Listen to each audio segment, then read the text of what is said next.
Hello everyone, I am Suman. Welcome on Guru Mantra study channel. बेटे, आज मैं आपके लिए लेकर आई हूँ बहुत ही स्पेशल चैप्टर जो कि 10th क्लास का रहने वाला है।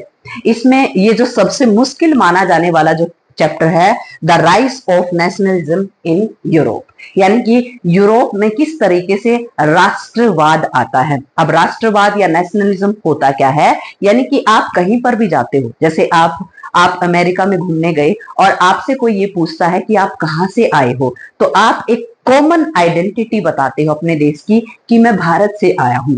तो इसी तरीके की भावना कि किसी देश की एक कन्फाइंड बाउंड्री हो, एक सेम कल्चर को फॉलो करने वाले व्यक्ति रहते हो, और उसी को क्या कहते हैं, नेशनलिज्म की भावना कहा जाता है। तो आइए इस जर्नी को हम स्टार्ट करते हैं और इस चैप्टर के अंदर हम पढ़ने क्या वाले हैं। पहले इंट्रोडक्शन को देखेंगे, फिर आगे चलकर हम बहुत सिंपल लैंग्वेज के अंदर इस टॉपिक को कवर करने वाले हैं। तो आइए इस जर्नी को हम क्या करते हैं, स्टार्ट करते हैं। Rise of nationalism in Europe. अब इस चैप्टर के अंदर कई सारी टर्म्स आने वाली हैं। थोड़ा सा मैं इंट्रोडक्शन दे देती हूँ कि इस चैप्टर के अंदर आने क्या वाला है। देखो, आप एरिस्टोक्रेट्स शब्द सुनेंगे इसके अंदर, उसको क्या कहा जाता है, उनको जो अमीर वर्ग या अभिजात वर्ग होता है उसके बारे में पढ़ने वाले हैं। आपने फ्रेंच रिवॉल्यूशन पढ़ा होगा, उसके अंदर एरिस्टोक्रेट्स शब्द आते थे, उनके बारे में। न्यू मिडिल क्लास, फ्रांस की क्रांति जब हुई थी तो न्यू मिडिल क्लास वाले व्यक्ति जिन्होंने पढ़ना लिखना स्टार्ट किया था और उन्होंने फिलोसफर्स को पढ़ा तो अपने विचारों को बदलना स्टार्ट कर दिया था, तो इस बारे में पढ़ने वाले हैं। लिबरलिज्म, लिबरलिज्म का मतलब क्या होता है, ऐसे व्यक्ति जो क्या है, स्वतंत्र होना चाहते हैं, आजाद होना चाहते हैं, उन सभी के बारे में पढ़ने वाले हैं। कंजर्वेटिज्म, ये आपके जो रूढ़िवादी विचारों वाले मोनार्क्स वगैरह होते थे, ये उनको डिनोट करता है। फिर होते हैं रिवोल्यूशनरीज। रिवोल्यूशनरीज वो होते हैं जो ये चाहते हैं कि हम क्रांति करेंगे, लड़ेंगे, राजाओं से लड़ेंगे, एरिस्टोक्रेट से लड़ेंगे और अपनी आजादी को लेंगे। ये क्या कहलाते हैं, रेवोल्यूशनरीज कहलाते हैं। फिर आएगा आपका रोमांटिसिज्म। रोमांटिसिज्म का मतलब क्या होता है, अपने देश के लिए प्रेम की भावना जागृत करना। वो कैसे होगा, जैसे आप भारत माता देखते हो तो भारत माता आपके पूरे देश को रिप्रेजेंट करती है, तो वो रोमांटिसिज्म, एक पिक्चर आपने बनाई, वो किसका पार्ट है, रोमांटिसिज्म का पार्ट है। एज ऑफ रिवोल्यूशन की किस तरीके से यूरोप में रिवोल्यूशन आती है, जर्मनी के बारे में पढ़ेंगे, इटली के बारे में, ब्रिटेन, और विजुअलाइजिंग द नेशन, यानी कि किस तरीके से राष्ट्र बनता है, देश बनता है, इन सभी बातों के बारे में पढ़ने वाले हैं। और नेशनलिज्म एंड इंपीरियलिज्म, यानी कि कई बार बच्चे ये कंफ्यूज हो जाते हैं कि नेशनलिज्म क्या होता है और इंपीरियलिज्म क्या होता है, इन सभी बातों के बारे में पढ़ने वाले हैं। चले, अपना हम देर नहीं करेंगे, बहुत जल्दी जल्दी इस टॉपिक को निपटाने वाले हैं। अब ये बात कर रहे हैं हम, फ्रांस की बात कर रहे हैं, यानी कि जो फ्रांस की क्रांति हुई थी उसके बारे में बातें कर रहे हैं। ये आपको एक पिक्चर दिखाई दे रही है, एक फ्रेडरिक सूरियो नाम का व्यक्ति था, ये आपके सामने लिखा हुआ है, बहुत सिंपल है, कुछ नहीं करना। ये फ्रेडरिक सूरियो नाम का एक व्यक्ति था जिसने 4 पिक्चर्स बनाई, उनमें से ये एक पिक्चर आपको सामने दिखाई दे रही है। अब ये जो पिक्चर है आपकी क्या है, ये एक फीमेल फिगर यहां पर दिखाई दे रहा है। ये किसको दिखाता है, ये आजादी को दिखाता है, फ्रीडम को दिखाता है। बहुत सारी कंट्री, यानी कि यूरोपियन कंट्री यहां पर लाइन में लगे हुए हैं और आगे बढ़ने की कोशिश कर रहे हैं। ये देखो, इनके हाथ में एक तो मशाल है, यानी कि जो रोशनी करने के लिए यूज की जाती है वो मशाल है, और इनके हाथ में, दूसरे हाथ में एक चार्टर है। चार्टर का मतलब होता है अध्यादेश। अध्यादेश का मतलब क्या होता है कि आपको आदेश दिया जाता है। अब ये स्टैच्यू आपको लिबर्टी को दिखाता है, आजादी को दिखाता है कि एक टाइम ऐसा आएगा, फ्रेडरिक सूरियो सोचते हैं कि ऐसा टाइम आएगा कि बहुत सारे जो यूरोपियन कंट्री हैं एक समय के बाद क्या हो जाएंगे, आजाद हो जाएंगे। तो ये पिक्चर बनाने वाले कौन व्यक्ति थे, फ्रेडरिक सूरियो, जो कि फ्रांस के रहने वाले थे। उन्होंने 4 पिक्चर्स बनाई थी, उनमें से ये एक पिक्चर इनकी रहने वाली है।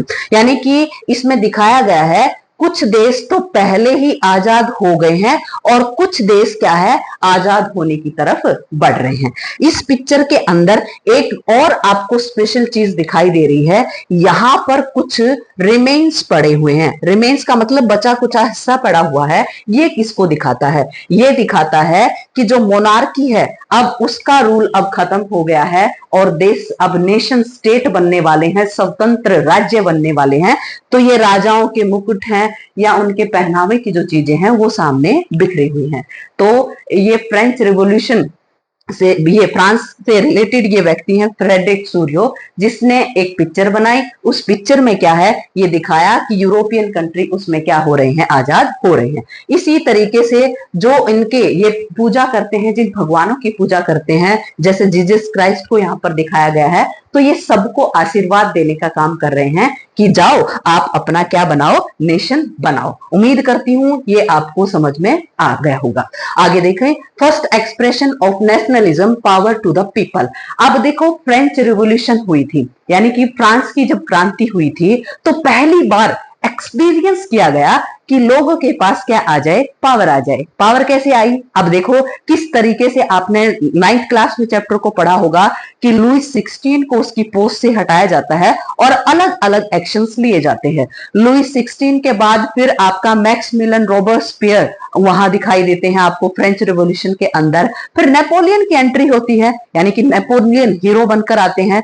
तो वहां पर जो फ्रांस में चेंजेस हुए थे उनका प्रभाव पूरे यूरोप में पड़ना स्टार्ट हो गया। कहने का मतलब क्या है, उसका इंपैक्ट कहां आता है, पूरे यूरोप के अंदर आता है। देखो, अब ये creating a sense of collective identity was a major change. अब कहने का मतलब ये आप शब्द आया है collective identity.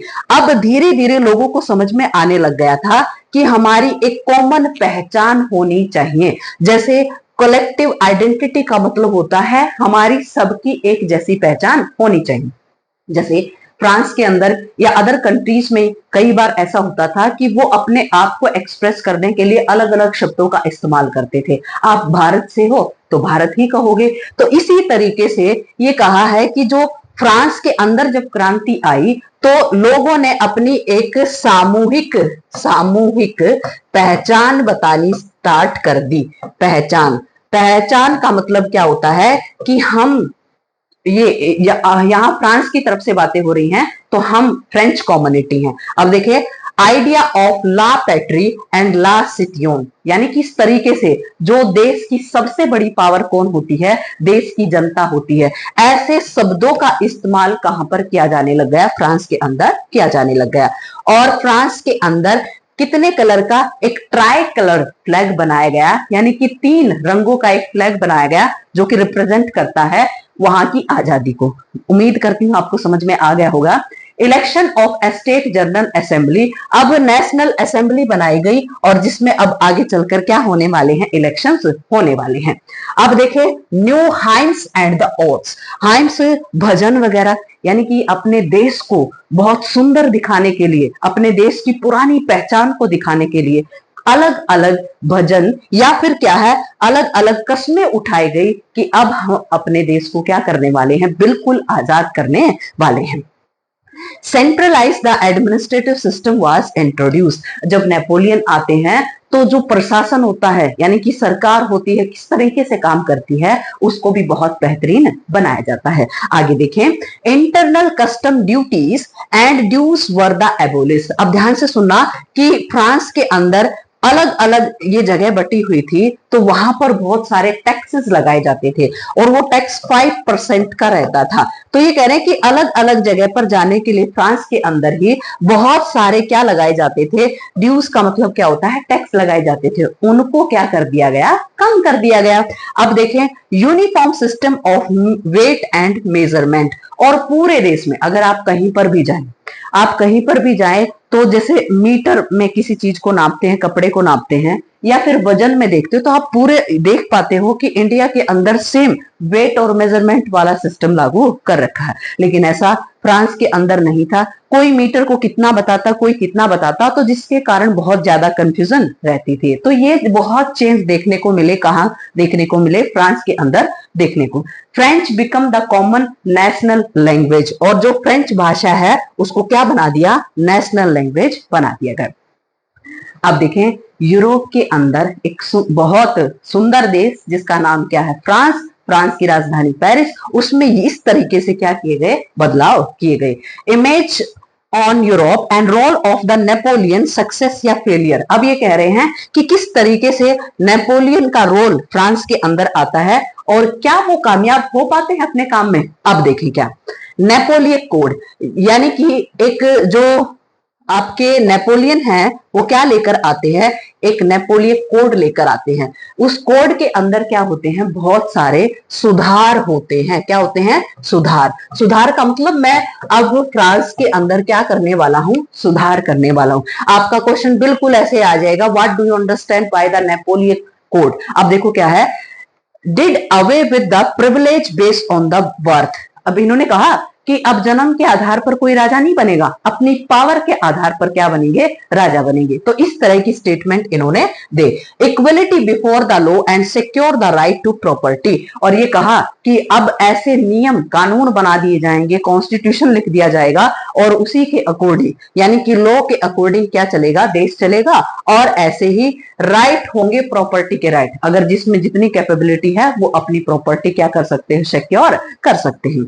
Napoleon simplified the administrative division and abolished the feudal system and peasants serfdom and manorial dues। अब देखो क्या कह रहे हैं कि फ्यूडल सिस्टम, फ्यूडल सिस्टम का मतलब क्या होता है, सामंत, यानी कि यूरोप के अंदर सामंत प्रथा थी, फ्यूडल सिस्टम था। क्या होता कि सबसे ऊपर राजा होता और राजा बहुत सारे फ्यूड्स को अपॉइंट करता, यानी कि इस एरिया से ये फ्यूड्स, 1 नंबर का फ्यूड आएगा, दूसरे एरिया से दूसरे नंबर का फ्यूड आएगा, ऐसे तीसरे एरिया से तीसरा। अब ये क्या करेंगे, इन एरिया से टैक्स वसूल करेंगे, और टैक्स वसूल करके किसको देंगे, राजा को देंगे। तो इसी तरीके से नेपोलियन ने क्या किया, जो फ्यूड सिस्टम था उसको क्या कर दिया, एबोलिश कर दिया। आगे, अब in the town to guilds restrictions were remove, यानी कि जो ट्रेड किया जाता था, मैंने अभी अभी आपको बताया था कि बहुत सारे जो टैक्सेस लगा रखे थे उनको क्या कर दिया, रिमूव कर दिया, कि जगह जगह पर क्या है, टैक्स नहीं लगेंगे। Transport and communication system were improved, और ट्रांसपोर्ट, सड़कें बनवाना या फिर व्हीकल, अलग अलग व्हीकल्स का निर्माण करवाना, ये नेपोलियन ने स्टार्ट किया, जिसके कारण क्या है, बहुत ज्यादा सुधार देखने को मिला, कहां, फ्रांस के अंदर। Peasants, artisan, worker and new businessman enjoy the new found freedom. अब देखो, बहुत अच्छा कॉन्सेप्ट है कि एक बार जब आजादी होती है, जो स्वतंत्रता होती है, उसका स्वाद क्या है, चख लिया जाता है, कहां की जनता के द्वारा, फ्रांस की जनता के द्वारा चख लिया जाता है। अब होता क्या है, इसका रिजल्ट क्या होता है, the reaction of the local population to French rule were mixed. अब फ्रांस के अंदर बिल्कुल जो शासन है वो मिक्स हो गया, ना ही तो उस शासन को डिक्टेटरशिप कह सकते हैं, ना ही मोनार्की कह सकते हैं। तो इस तरीके से जो ये सिस्टम है और किस तरीके से बदलता है, आगे देखेंगे। अब देखें कि फ्रांस के अंदर इतने सारे जो चेंजेस हो रहे थे, तो यूरोप के अंदर क्या चल रहा था, यानी कि पूरे यूरोप के अंदर ऐसी कौन सी एक्टिविटी हो रही थी जो कि फ्रांस के कारण प्रभावित हो रही थी। यानी कि कहने का मतलब क्या है, फ्रांस अलग अलग जो देश थे उनको प्रभावित कर रहा था अपने विचारों से। कैसे, the making of nationalism in Europe, the regional state and regional variations and language, empire and culture. How did the idea of nationalism and nation state emerge? किस तरीके से जो फ्रांस के अंदर अलग अलग कम्युनिटी रहती थी, अलग अलग भाषा बोलने वाले व्यक्ति रहते थे, तो उनके बीच में किस तरीके से विचार आए कि हमें एक अपना देश बना लेना चाहिए। यानी कि बाहर से कभी भी कोई भी अटैक करता है और फ्रांस को ऐसे तोड़ देता है, तो इस तरीके से हम कैसे रुक सकते हैं। आगे देखें तो एरिस्टोक्रेसी, एरिस्टोक्रेट्स वो होते थे जो पुराने कल्चर को फॉलो करते थे, जिसमें किंग वगैरह शामिल होते थे, वो क्या कहलाते थे, एक तरफ थे एरिस्टोक्रेट्स और एक तरफ थे मिडिल क्लास। अब वही मिडिल क्लास आपने फ्रेंच रिवॉल्यूशन के अंदर भी पढ़ा था, और ये मिडिल क्लास पूरे यूरोप में भी मिलती है। कहने का मतलब पूरे जो यूरोपियन कंट्रीज हैं उनमें राजा मिलते थे, राजा रूल करते थे, और उनमें मिडिल क्लास ने पढ़ना लिखना स्टार्ट किया।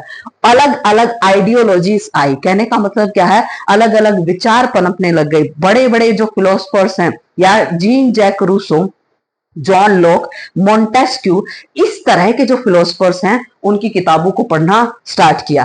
पॉलिटिकल विचार बदले। कहने का मतलब राजनीति, राजनीति का मतलब क्या होता है कि राजा अपनी तरफ से रूल कर रहा है, उस रूल को अब हमें क्या करना है, चेंज करना है। नेशनलिज्म, राष्ट्रवाद की भावना कि अपने राष्ट्र को बदलना है, एक राष्ट्र बनाना है, नेशन स्टेट बनाना है, ये विचार सामने आए। और सामाजिक बदलाव, सामाजिक बदलाव का मतलब क्या होता है, लोगों ने अपना रहना सहना क्या है उसमें चेंज करना स्टार्ट किया। आइडिया ऑफ लिबरल, लिबरल का मतलब क्या होता है, आजादी का विचार अब लोगों के अंदर आना स्टार्ट हो गया। कहने का मतलब ये है कि फ्रांस ने तो चेंज किया ही किया, फ्रांस के जैसे विचार कहां आने लग गए, अलग अलग जो यूरोपियन कंट्री थे उसमें फ्रांस जैसे ही विचार आने स्टार्ट हो गए। उन्होंने अलग अलग फिलोसफर्स की जो किताबें हैं उनको पढ़ना स्टार्ट किया और अपने विचारों को बदलना स्टार्ट कर दिया। उम्मीद करती हूं यहां तक आपको समझ में आया होगा। What did liberal nationalism stand for? Liberal, liberal का मतलब मैंने आजादी आपको बताया कि लिबरल नेशनलिज्म का मतलब क्या होता है। देखो ध्यान से सुनना, बहुत आसान ये आपका रहने वाला है। देखें, लैटिन रूट लीबर आ जाएगा, 1 मार्क्स में आ जाता है। लीबर मीनिंग द फ्री, यानी कि लीबर का मतलब क्या होता है, फ्री होना, आजाद होना। Freedom for the individual and equality for all, यानी कि मेरी व्यक्तिगत स्वतंत्रता भी है और मुझे हर व्यक्ति को क्या मानना चाहिए, इक्वल मानना चाहिए। और ये आजादी दो तरीके की बताई। कैसी दो तरीके की, कि पॉलिटिकल आजादी होनी चाहिए। पॉलिटिकल का मतलब क्या होता है कि जो आजादी है, concept of government by consent. कहने का मतलब क्या होता है कि ऐसा देश होना चाहिए जिसमें जो रूलर है वो जनता के द्वारा चुना जाए, यानी कि उसके अंदर एक गवर्नमेंट होनी चाहिए जो जनता जिसको चुने। तो पॉलिटिकल लिबरलिज्म का मतलब क्या होता है कि राजनीतिक आजादी होनी चाहिए। अब दूसरा शब्द क्या है, इकोनॉमिक लिबरलिज्म। अब इकोनॉमिक, पैसा तो सबके लिए जरूरी है, आपके लिए भी जरूरी है और हमारे लिए भी जरूरी है। तो यही है कि पैसे कमाने की भी आजादी होनी चाहिए। Freedom of the market and state impose the restrictions, यानी कि देश के अंदर बहुत सारी पाबंदियां नहीं होनी चाहिए। अगर आप एक जगह से दूसरी जगह पर सामान को लेकर जा रहे हैं, अगर उस पर बहुत ज्यादा टैक्स लग रहा है तो आपका जो सामान है वो काफी ज्यादा क्या हो जाता है, महंगा हो जाता है। यानी कि ऐसी कमोडिटीज जिन पर बार बार टैक्स लगता है जिसके कारण उनके प्राइस काफी हाई हो जाते हैं, तो इन चीजों से भी बचना चाहिए। और जॉल्वरिन, जॉल्वरिन कौन लेकर आया था, ये आपका जॉल्वरिन इंट्रोड्यूस किया जाता है जिसमें बहुत सारे सुधार किए जाते हैं, जो अभी आपने पढ़ा था कि ये जॉल्वरिन लाया जाता है जिसमें मार्केट के अंदर बहुत सारे जो टैक्सेस लगाए जाते थे उनको कम कर दिया जाता है। गिल्ड्स, यानी कि जो व्यापारी वर्ग था उनके ऊपर से पाबंदियों को हटा दिया जाता है, तो इसको क्या कहते हैं, जॉल्वरिन कहते हैं। तो जॉल्वरिन इंट्रोड्यूस कराया गया जिसमें बहुत सारे सुधार किए गए थे। उम्मीद करती हूँ बेटे यहां तक आपको समझ में आ गया होगा। अब ये क्या है आपने 1815 में वोटरलू की लड़ाई को सुना होगा, यानी कि वोटरलू जिसके अंदर 4 राजा, अलग अलग देशों के 4 राजा और एक तरफ कौन लड़ते हैं, नेपोलियन लड़ते हैं। उसको कौन सी लड़ाई कहते हैं, वोटरलू की लड़ाई कहते हैं। कौन सी, वोटरलू। ये कब हुई थी, 1815 में हुई थी। अब यहां पर इसमें जो नेपोलियन है वो क्या कर जाते हैं, हार जाते हैं। अब देखो क्या कर रहे हैं, न्यू कंजर्वेटिज्म आफ्टर द 1815। अब देखो ध्यान से सुनना, जब वाटरलू की लड़ाई में कौन हार जाते हैं, आपके नेपोलियन हार जाते हैं, तो वापस से कहां पर, फ्रांस के अंदर क्या आती है, कंजर्वेटिज्म आती है, यानी कि रूल आ जाता है, मोनार्की वापस से आती है। और ये मीटिंग होती है, कहां पर होती है, वियना के अंदर मीटिंग होती है और बहुत हार्श ट्रीटी जो फ्रांस है उनके साथ की जाती है। यानी कि जो नेपोलियन ने जितने भी इलाके जो जीते थे उन पर क्या कर लिया जाता है, वापस से उन पर कंट्रोल किया जाता है और दोबारा से क्या आ जाती है, मोनार्की आ जाती है। ट्रीटी ऑफ वियना 1815, वाटरलू की लड़ाई के बाद एक संधि होती है, उसमें क्या होता है, undoing the change that had come about in Europe, ये restoration of the Baban dynasty, बहुत इंपॉर्टेंट, यानी कि जो फ्रांस के अंदर जो बबन डायनेस्टी रूल करती थी, अब दोबारा उसके पास क्या आ जाती है, ताकत। कब के बाद आती है, 1815 के बाद आती है। आगे सुने, France lost its territory annex under the Napoleon, यानी कि जो फ्रांस ने जो टेरिटरी नेपोलियन ने जो छीनी थी, अब वो वापस क्या है, उन्होंने छीन ली। Setting up the state on the boundary of the France, और फ्रांस की बाउंड्री को क्या कर दिया गया, फिक्स कर दिया गया कि अब ये क्या है, फ्रांस है। कब के बाद, नेपोलियन की इसके साथ वाटरलू की लड़ाई होती है, उसके बाद जो राजा थे उन्होंने उस पर कंट्रोल किया और वापस पूरे इलाके पर कंट्रोल करके फिर रूल करना स्टार्ट किया। मोनार्कीज ओवरथ्रोन बाय नेपोलियन वर रीस्टोर, दोबारा से क्या कौन आ गए आपके, ये मोनार्की यहां पर फ्रांस के अंदर आ जाती है। अब देखो क्या होता है कि जिस तरीके से फ्रांस में बदलाव हो रहे थे ना, कैसे बदलाव हो रहे थे कि पहले मोनार्की होती है, लुई 16 होता है, मैक्सिमिलियन रोबेस्पियर आता है, फिर नेपोलियन आता है। नेपोलियन के आने के बाद नेपोलियन बहुत सारे सुधार करता है, और सुधार करने के बाद क्या होता है कि फिर उनका जो नेपोलियन है उनका लालच बढ़ जाता है कि मैं जिस तरीके से फ्रांस को जीत पाया हूं, ऐसे ही मैं बाकी यूरोपियन कंट्रीज को भी जीत सकता हूं। इस लालच ने किसको हरा दिया, नेपोलियन को हरा दिया। अगर वो फ्रांस तक कन्फाइन रहता तो एक बहुत अच्छा रूलर या शासक बन सकता था, लेकिन उनका ये जो ग्रीड है, लालच है, वो उनको बर्बाद करके चला गया, और 1815 में वो क्या कर जाते हैं, हार जाते हैं। अब इसके बाद जो विचार फ्रांस के अंदर अलग अलग जो कम्युनिटी है स्ट्रगल कर रही थी, नेशनलिज्म लाने की कोशिश कर रही थी, ऐसे ही विचार अलग अलग जगह पर पनपने स्टार्ट होते हैं। इसमें ये व्यक्ति आपके जोसेफ मेज़ेनी, क्या नाम आपने आपके चैप्टर में आएगा। देखें, अब ये क्या है, जिनेवा में इनका जन्म होता है। कब होता है, पूछ लिया जाएगा पेपर के अंदर, 1807 में इनका जन्म होता है। फाउंडेड द सीक्रेट सोसाइटी, यानी कि गुप्त सोसाइटी बनाई। एक ये रिवोल्यूशनरी था, क्रांतिकारी था, बहुत सारे क्रांतिकारियों को अपने साथ इकट्ठा करता है, और एक सीक्रेट सोसाइटी उन्होंने बनाई, अलग अलग सोसाइटीज उन्होंने बनाई। एक यंग इटली जिसका नाम था, जो कि मर्सलीज के अंदर थी। कहने का मतलब ऐसे ग्रुप बनाए गए जो कि अलग, ये अपने देश को आजाद कराने के लिए क्या करेंगे, कोशिश करेंगे। अब यंग यूरोप इन बर्न के अंदर भी ऐसे सोसाइटीज बनाएगी। जैसे इसको बहुत सिंपल शब्दों में समझो कि सुभाष चंद्र बोस का नाम आपने सुना होगा। सुभाष चंद्र बोस ने सिर्फ इंडिया के अंदर काम नहीं किया बेटे, अलग अलग देशों में जाकर अपनी सेनाएं डेवलप करने का काम किया, दूसरे देशों से बहुत ज्यादा सहायताएं ली, तो जिसके कारण सुभाष चंद्र बोस अपनी इमेज विदेशों में भी अच्छी कर पाए, और प्लस इंडिया के अंदर तो वो काम कर ही रहे थे। ऐसे ही जोसेफ मेज़ेनी थे, वो अलग अलग इलाकों में सीक्रेट सोसाइटी बना रहे थे, ताकि जो अपना इलाका है उसको क्या बनाया जा सके, नेशन स्टेट बनाया जाए। बहुत इंपॉर्टेंट कॉन्सेप्ट रहने वाला है क्या, Mazzini believed that God has intended the nation to be the natural unit of mankind. ये कह रहे हैं कि नेशन होना मानवता की भलाई के लिए बहुत जरूरी है, ये भगवान ने तय कर रखा है। ये अब किसी की ऐसे इंटरफेरेंस नहीं रहेगी या दखल अंदाजी नहीं रहेगी। एक देश होगा, बहुत खूबसूरत देश होगा, जिसके अंदर बाउंड्री होंगी, एक कॉमन कल्चर होगा, वहां के लोग बहुत सुख से रहेंगे। तो ऐसी बात किसने कही, मैजिनी ने कही कि ये भगवान का वरदान है। और मैटरनिक ने क्या कहा, मैटरनिक बहुत इंपॉर्टेंट है, ये 1 मार्क्स में आ सकता है। मैटरनिक ने कहा कि ये जो मैजिनी कह रहे हैं ना, the most dangerous enemy of our social order, कहने का मतलब क्या है, जो राजा वगैरह होते हैं, जो आपके एरिस्टोक्रेट्स होते हैं, वो कहते हैं कि हमारे लिए ये हमारा सबसे बड़ा दुश्मन है। कौन दुश्मन है, मेज़ेनी, क्योंकि ये देशों को आजाद करने की बात कर रहा है, ये देशों को नेशन स्टेट बनाने की बात कर रहा है, जो कि अच्छी नहीं है। आगे देखें तो मेज़ेनी 1807 में इनका जन्म होता है। सीक्रेट सोसाइटीज इन्होंने बनाई, यंग इटली मर्सलीज के अंदर बनाई, यंग यूरोप यूरोप इसने बर्न के अंदर बनाई, और मेज़नी का कहना था कि जो नेशन स्टेट होना है वो प्रकृति का नियम होता है, इसके खिलाफ हम नहीं जा सकते। मैटरनिक ने किसके बारे में कहा? मेज़नी के बारे में कहा कि मोस्ट इंपोर्टेंट, जो most dangerous enemy of our social order, उन्होंने ऐसा कहा।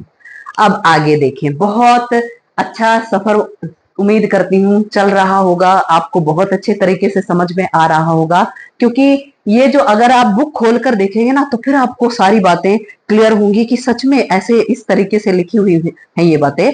तो आप थोड़ा सा पेशेंस रखना बेटे, क्योंकि मैं भी कोशिश कर रही हूँ कि इसको जल्दी से निपटा दें, लेकिन आप पेशेंस के साथ वीडियो को पूरा सुनना, और अगर जो मेहनत करेगा वो आगे चमकेगा जरूर, इसमें तो कोई दो राय नहीं है।